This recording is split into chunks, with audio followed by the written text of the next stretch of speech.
자, 쉽게 쓰여진 시 보겠습니다.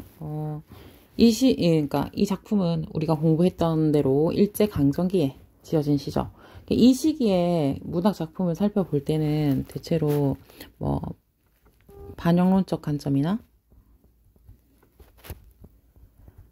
아니면은 작가의 주목한 표현론적 관점으로 많이 작품을 봅니다. 그래서 이 쉽게 쓰여진 시 같은 경우는 윤동주의 작품이죠.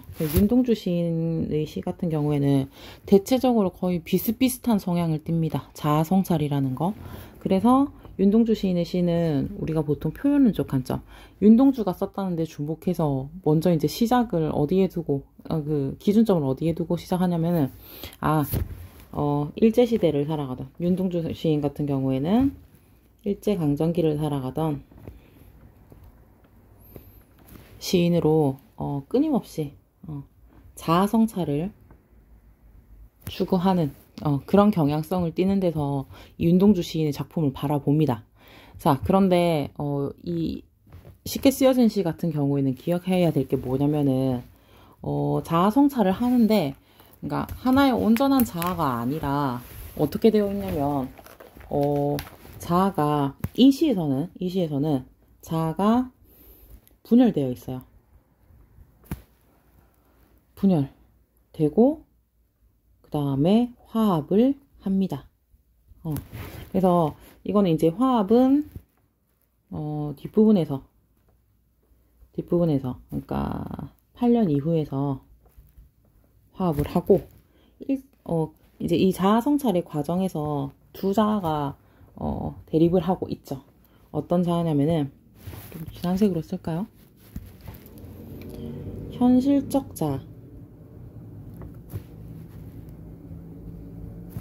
자아인데 얘 같은 경우의 시에서 현실의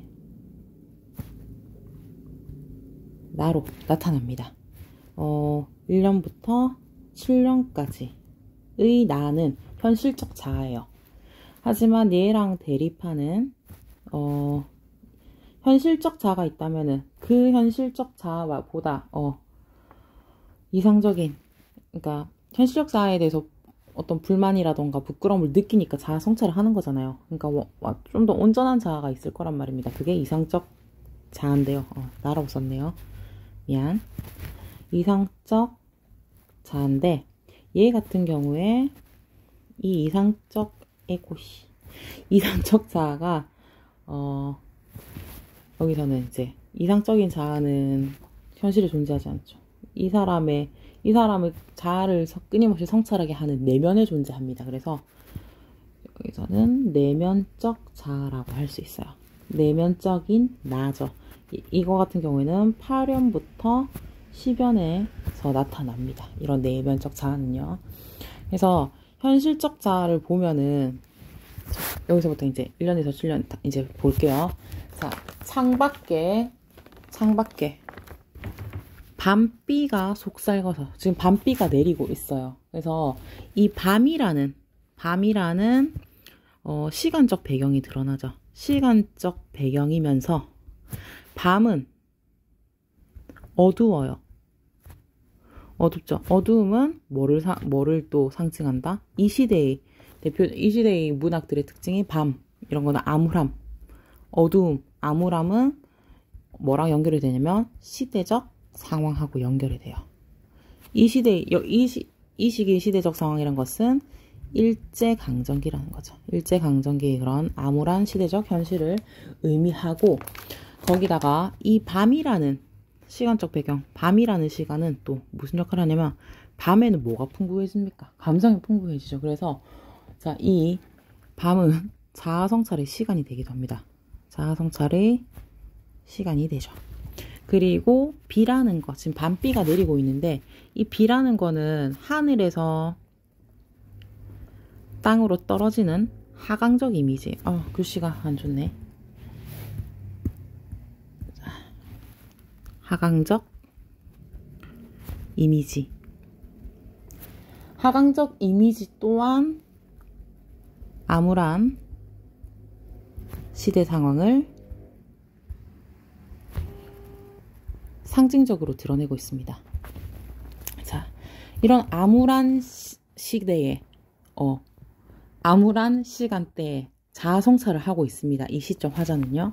근데 어디서 하고 있냐면 육첩방은 남의 나라. 여러분들이 발표할 때 잘 해줬는데 육첩방은 다다미가 6장 깔린 방이죠. 다다미는 일본의 어떤 생활 문화죠. 그래서 여기서는 이 화자가 처해 있는 공간적 배경이 드러납니다. 남의 나라, 타향에 있어요. 라향으로 보겠네. 타향. 내 고향이 아니죠. 그럼 훨씬 더 우울한, 좀 암울한 정서를 또 떠올리고 있죠. 여기는 일본이죠. 자, 그렇게 해서 이제 이렇게 지금 여기서는 화자가 처한 현실을 인식하고 있는데, 밤 시간이고 여기는 남의 나라야 하고 자기 자신이 처해 있는 현실을 인식하고 있죠. 근데 여기서의 현실 인식은 어때요? 긍정적입니까? 부정적입니까? 부정적이죠. 부정적으로 현실을 인식하고 있어. 근데 이 분위기가 쭉 계속 이어집니다. 자, 화자는 시를 쓰는, 그러니까 윤동주 자기 자신이에요. 근데 시인이란 슬픈 천명인 줄 알면서도 한 줄 시를 적어볼까. 자, 천명은 운명이에요. 근데 왜? 자, 이제 여러분이 시의 의미를 해석할 때 이런 수식어 같은 것들을, 수식어라던가, 아니면 여기서는 수식어인데, 아니면 수식어나 서술어를 따져가지고 시어의 의미가 긍정적인지 부정적인지를 판단을 해야 됩니다. 자, 시인은 자신의 운명이에요. 그러니까 시인이라는 거는 나의 운명인데, 그게 왜 슬프냐? 슬픈 이유는, 자, 윤동주가 살았던 시기, 그 시기 중에서 이 쉽게 쓰여진 시대는 굉장히 그 투쟁이 격렬하던 시기였습니다. 1942년 문화 통치기거든요. 문화 통치기가 아니라 일본이 이제 바깥으로 버려놓은 일들이 많았어. 뭐 만주 사변이라던가, 그 다음에 여러 가지 이제 침략 전쟁 같은 것들을, 그러니까 만주 사변을 일으켜서 이제 중국으로 진출할 준비를 했어요. 근데 그 길목에 있는 우리나라를 이제 자기네들의 어떤 백업지대, 그러니까 뭐 식량을 조달하고 그 다음에 군수품을 조달하는 그런 병참 기지로 생각을 했던 거죠. 그러니까 굉장히 약탈이 일어납니다. 사람들을 더 못 살게 구는 거죠. 그러면서 무력으로 밀어붙이는 민족 문화 말살 정책을 피던 시기였어요. 그렇기 때문에 굉장히 사람들의 삶은 어려워졌고, 그리고 그에 대한 우리나라 사람들의 저항이 강해지던 시기였습니다. 그렇게 나라에 안팎에서 사람들은 열심히 저항을 하고 있는데, 이 윤동주 같은 경우에는 이렇게 적극적인 저항을 하지 못해요. 적극적인 저항을 못하고 소극적으로 시만 쓴다고 생각을 해서 굉장히 그러니까 시를 쓰는 건 나의 운명인데, 그런 운명이 슬프다고 생각을 하고 있습니다. 그러니까 현실을 극복하기 위해서 자기는 적극적으로 이렇게 저항하지 못하고 시를 쓰고 있는 것에 대한 어떤 감정을 느끼냐면, 글자가 왜 자꾸 이러니? 자, 괴로움을 느끼고 있어. 괴로움이라는 감정을 느끼고 있습니다. 그래서 이 현실에 있는 이 현실적인 자아는 굉장히 무력한 자아죠. 무력한 자아가 이게 현실적 자아가 되는 거죠. 자, 이런 현실적 자아는 땀내와 사랑내 포근히 풍긴 보내주신 학비, 집에서 보내주신 학비 봉투를 받아서, 그러니까 유학을 왔어요. 그러니까 학비라는 거는 유학을 왔죠. 유학을 왔기 때문에 이제 학비를 받는데, 유학을 왔다는 거는 공부를 하는 어떤 지식인의 삶이라는 거야. 근데 이 시대의 지식인들은 책임의식이, 책임감이 좀 있었습니다. 어떤 역사랑 현실에 대해서, 역사와 현실에서, 선구자 역할하고 행동할 수 있어야 된다고 생각을 했는데, 윤동주는 자기가 행동을 하지 못하니까 굉장히 괴로워하고 끊임없이 자아성찰을 한 거예요. 자, 어쨌거나 이제, 현실에는 적극적으로 저항하지 못하고, 이렇게 이제 자기가 처한 현실에 이제 순응할 수밖에 없는데, 자, 여기에 대한 현실인식이 또 부정적이 드러나는 게, 자, 여기 보세요. 대학 노트를 끼고, 늙은 교수. 야, 근데 선생님이 좀 전에 얘기했어. 시어의 의미가 긍정적인지 부정적인지 어떤 상세한 의미를 알기 위해서는 수식어와 서술어를 봐야 된다고 했거든. 근데 교수의 강의를 들으러 가는데 늙은 교수라고 했어요. 자, 늙은 교수라는 거는, 늙었다라는 거는 새로움이 없다는 얘기야. 새로움이 없다는 거는 현실은 끊임없이 미래가 계속, 그러니까 이 현재는 과거가 되고 미래는 계속 다가와. 그에 비해서 늙었다는 거, 새로움이 없다는 거는 현실과 동떨어졌다는 거지. 그래서 낡은 지식 또는 극단적으로 말해서 죽은 지식이라는 거예요. 근데 그런 것들을 나는 들으러 가는 거야. 그냥 왜 집에서 이렇게 보내줬잖아. 자기는, 그러니까 가족들이 그렇게, 부모님이 굉장히 땀내, 그러니까 고생을 하고 자기에 대한 사랑으로 이렇게 돈을 마련해서 보내주니까 현실과 동떨어진 낡은 지식이라도 들으러 갈 수밖에 없는 거야. 그게 굉장히 무기력하죠. 뭐는 현실적 자아는 무기력할 수밖에 없습니다. 굉장히 현실에 대한 인식이 부정적이에요. 자기 자신을 뭐 하겠어? 부끄러워하는 거죠. 자, 생각해보면 어린 때 동물을 하나 둘 죄다 잃어버리고, 자, 이거는 여러 가지 의미로 해석이 될 수 있어요. 어린 때 동물들이 이제 어린 시절이 지났기 때문에 그 동물들이 이제 이렇게 성장하면서 하나 둘씩 잊혀졌다는 의미가 될 수도 있고, 그다음에 어릴 때 같이 놀던 동물들, 그런 친구들이 같이 이제 그러니까 일본으로 유학 온 친구들도 있거든요. 근데 그런 친구들은 또 윤동주는 시를 썼지만 그런 친구들은 또 굉장히 분기탱천해서 일제에 대한 적극적인 저항에 나서가지고 뭐 죽고 감옥에 갇히고 이런 친구들도 있어요.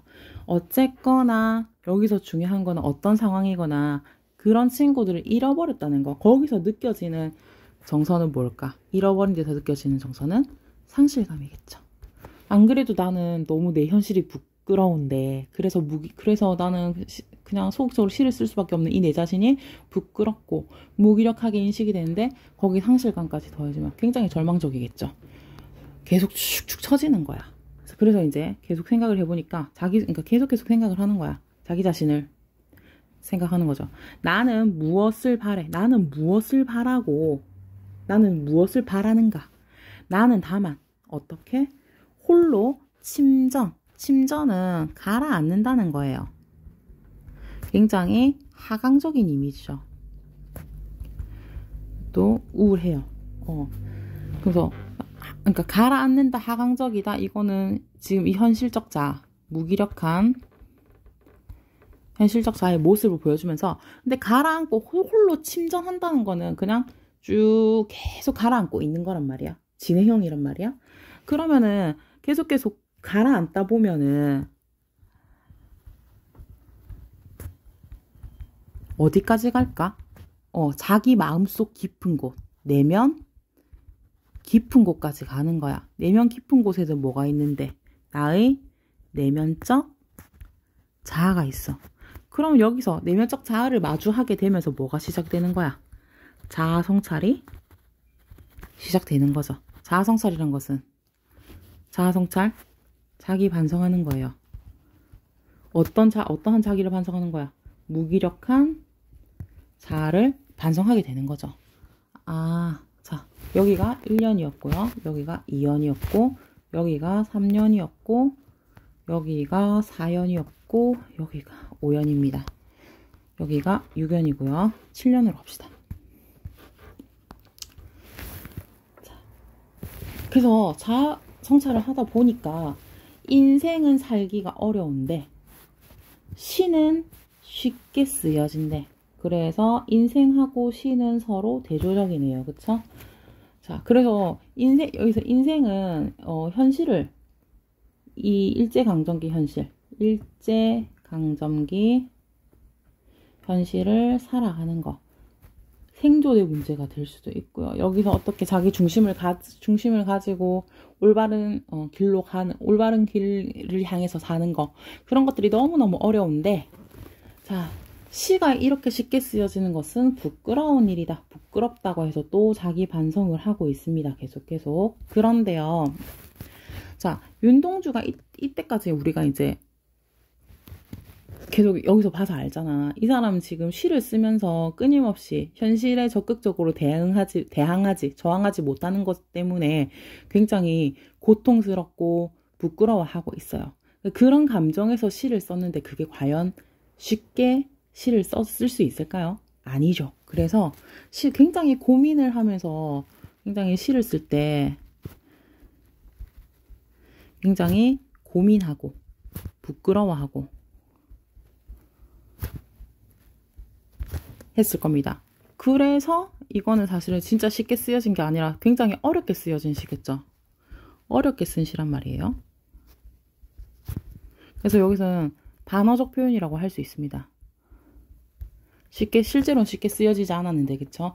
그러니까 자기를 조금 자조는 자기를 좀 비웃고, 나는 너무 나는 너무 나빠. 이렇게 생각하는 게 자조인데, 이제 그렇게 자조적인 그런 인식에서 이렇게 반어적으로 표현을 했습니다. 자, 여기서 8년에서, 아까 전에 선생님 설명했죠. 여기까지는 뭐냐면, 현실적 자아가, 그러니까 그런 현실에 적극적으로 저항하지 못하는 무기력한 현실적 자아가 나오지만은 8년부터는 현실을 다르게 인식해서 그러니까 내면적 자아가 나온다고 했어요. 아까 전에 이제 6연에서 계속 내면으로 침전. 그래서 내면에 있는 나에게까지 도달한 거야. 그래서 자아 성찰이 시작되고 거기서부터 이제 새로운 전환을 맞게 됩니다. 그래서 시상이 전환된다고 볼 수 있어요. 어디서부터? 8년에서부터. 자, 그런데 8년을 보니까 육첩방은 남의 나라 창밖에 밤비가 속살거리는데 자, 이거는 뭐냐면은 1년의 내용. 자, 1년은 어떻게 했냐면은 이렇게 페이지가 이렇게 되네. 자, 1년 같은 경우에는 창밖에 밤비가 속살거려서 육첩방이 남의 나라. 시간적 배경이 먼저 제시가 되고 공간적 배경이 제시가 되는데 여기서는 공간적 배경이 먼저 나오고 뒤에 시간적 배경이 제시가 되고 있어. 그래서 1년을 반복하긴 하는데요. 그대로 반복하는 게 아니라 변형시켰어. 우린 그거를 변주라고 합니다. 1년을 반복해서 변주하고 또는 변용하고 있어요. 하지만 반복해서 그러니까 이거를 왜 현실 재인식이라고 하냐면은 자, 1년을 반복해서 변주하고 있어. 그러니까 육첩방이라는 상황, 육첩방이 남의 나라에 있는 상황 똑같아요. 창밖에 밤비가 내리고 있는 이런 상황도 똑같습니다. 사실 이 화자를 둘러싼 현실의 어떤 물리적인 조건을 보자면은 일본에 있고 밤비가 내리는 시간에 있고 똑같아요. 하지만 이것을 바꿨다는 거는 똑같은 현실이지만 내가 이것을 다르게 보기 시작했다는 거야. 그래서 현실의 재인식이라는 게 여기서 나오는 거예요. 어떻게? 이제까지 이 현실적인 나가 무기력하고 저항하지 못했다면은 나는 이제 이거를 계속 부끄러워하면서 이러지 말아야겠다라고 생각한 거야. 누가? 내면적 자아가. 얘는 어때요? 무기력하지 않습니다. 이제 저항을 하겠다는 거예요. 저항 의지가 있고요. 그 다음에 저항 의지가 있다는 거는 조금 더 적극적이라는 거죠. 이제 이렇게 변할 거야. 그래서 똑같은 현실에 처했지만 나는 그것을 그대로 느끼지 않겠다. 다른 내가 되겠다. 하지만 처해있는 현실을 바꿀 순 없잖아요. 현실이 바뀌는 건 아니잖아요. 그쵸? 아직까지. 그래서 하지만은 지금까지 나랑은 다르니까 이 일련의 상황을 반복하되 변주하고 있는 겁니다. 여기서 8년에서 시상 전환이 이루어지는데 어떻게 이루어졌냐면은 1년의 내용을 반복해서 변용하고 있어요. 여기서 현실 재인식, 시상의 전환이 이루어진다고 볼 수 있습니다. 어떻게? 이때까지는 무기력하게 시만 썼어요. 부끄러워하면서. 하지만 나는 뭐 할 거다 이제? 등불을 밝혀서 어둠을 내문대요. 자, 어둠을 몰아내는 등불. 이것은 자 밝음의 이미지입니다. 그쵸? 밤이라는 이런 시간적 배경, 상징적인 시어와 대조적이죠. 밝음. 자, 요 시대 때에 쓰인 뭐 등불, 햇빛, 요런 것들, 태양, 뭐 요런 것들은 다 어떤 의미? 시대 상황과 관련지면 희망적인 거죠. 일제치하 현실을 극복하려는 거. 그것을 내비치겠다, 지금. 확실히 이전까지의 현실적 자아랑은 다른 모습을 보여주고 있습니다. 그렇게 해서 어둠을 내몰겠다. 요거는 일제치하. 부정적인 현실이. 어떻게 하겠어? 저항하겠다는 거야. 저항 의지를 보이고 있고요. 글씨가 좀 안 좋은가요? 반성하겠습니다. 저항 의지. 시대처럼 올 아침을 기다리는 최후의 나. 자, 여기까지, 자, 여기에까지 나. 이러한 나는 뭐냐면은, 어떠냐면은, 자, 암울한 시대에,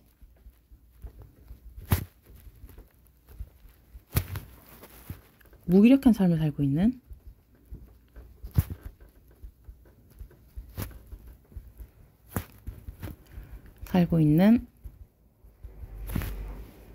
현실적 자아예요. 아까 자아가 분열되어 있다고 했죠. 하지만 이제 현실을 재인식하고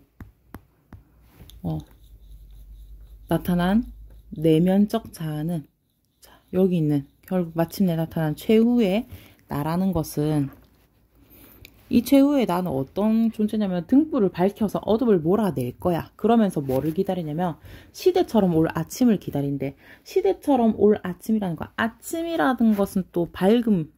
아침이라는 거는 해가 떴다는 거잖아. 밝다는 거는 긍정적인 요소인데 지금이 아침이 아니라 앞으로 올 아침이에요. 그렇기 때문에 긍정적인 미래를 의미합니다. 그러면은 이런 일제치하의 긍정적인 미래라는 것은 광복이겠죠.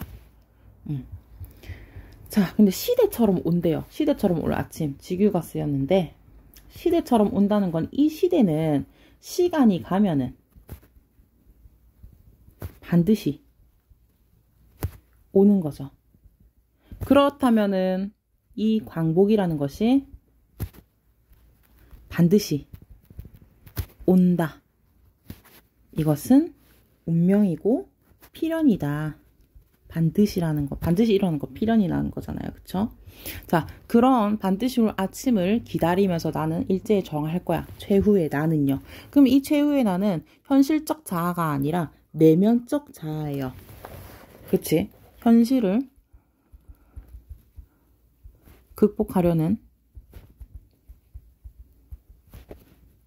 의지를 지닌 내면적 자아가 되는 겁니다. 그쵸? 자, 그런데 보세요. 시변에서 나는 나에게 작은 손을 내밀어 눈물과 위안으로 잡는 최초의 악수. 자, 악수는 언제 할까요? 그렇죠. 화해를 할 때 해요. 화해. 누구와 누가 지금 화해를 해요? 두 자아의 화해가 되겠죠.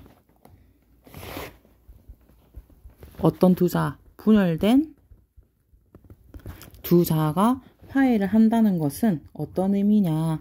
막 이 치열하게 이 화자의 내면 속에서 일어나고 있는 갈등, 내적, 글자가 계속 내적 갈등의 해소를 의미합니다. 하지만 그러면 자, 이 나는 나에게 작은 손을 내밀어.